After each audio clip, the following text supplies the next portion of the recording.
The wealthier we get, the more food we waste, according to new research. And the Dutch scientists behind the study also warn that food waste by consumers in some developing countries could be about to explode as these nations become more affluent. Here's Steven Lapidge, the CEO of the Fight Food Waste CRC. Hi there, Steven. So how does food waste increase as wealth increases? Hi, Ros. Food waste dramatically increases as wealth increases because we have more disposable income. Also in countries where we have high levels of food waste, we generally have much cheaper food. So Americans, Canadians, Australians are amongst the worst food wasters in the world, and we have high levels of disposable income and we have much cheaper food. So unfortunately we waste a lot more food. So on average, how much food is being wasted? Well, if we look at the total estimate for Australia at the moment, that's about $20 billion a year. Globally, it's about 1.2 trillion US dollars, so a figure that's larger than Australia's gross domestic product.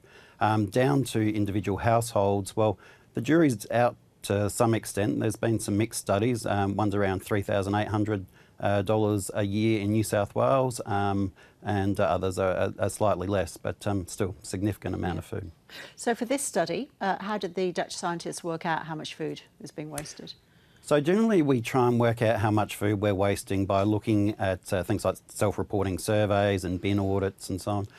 The Wageningen study has taken a different approach where they've looked at the amount of food being purchased in the respective countries that they've modelled, and then looked at things like human needs like metabolic rates and weight gain over a certain period, and worked out, well, if that's happening, then there's a certain amount of food that's being consumed, and then there's, of course, the remainder that's going to waste. So it is a different approach to what we've done before. So does this new calculation method mean that we've been underestimating global food waste? Look, I think on an average, potentially. I don't think it makes any difference to Australia, and it's worth noting that North America, Canada and Australia weren't included in this study. So I don't. I think we already know that the levels of food waste in these countries are around 1,500 kilocalories per person per day, where this study was reporting a change of 200 or so to 500 for a global average. So we already know we're much higher than that, unfortunately. Right. So how much worse is the problem going to become then, Steve, as developing countries become wealthier, as we want them to do, of course?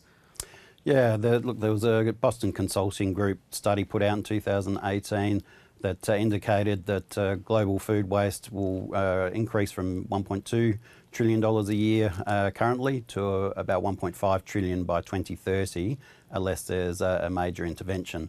Now, of course, the world's trying to reduce food waste by 50% by 2030, which is one of the Sustainable Development Goals, but we've still got a long way to go with most of the world yet to commit to that target. Right. So, Stephen, how do you get people to think more carefully about what food they buy and how much they eat?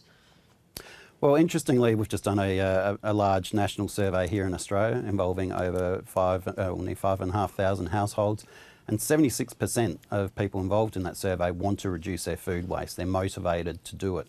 But it's generally a lack of education around food and cooking and purchasing behaviour and so on that leads to high levels of food waste. So a national behaviour change campaign is really key to trying to achieve that 50% reduction target. And so I often describe it as the slip, slop, slap of food waste. We need to educate consumers about how they can reduce food waste in their homes. Steven Lapidge, thank you. Thank you very much, Ros.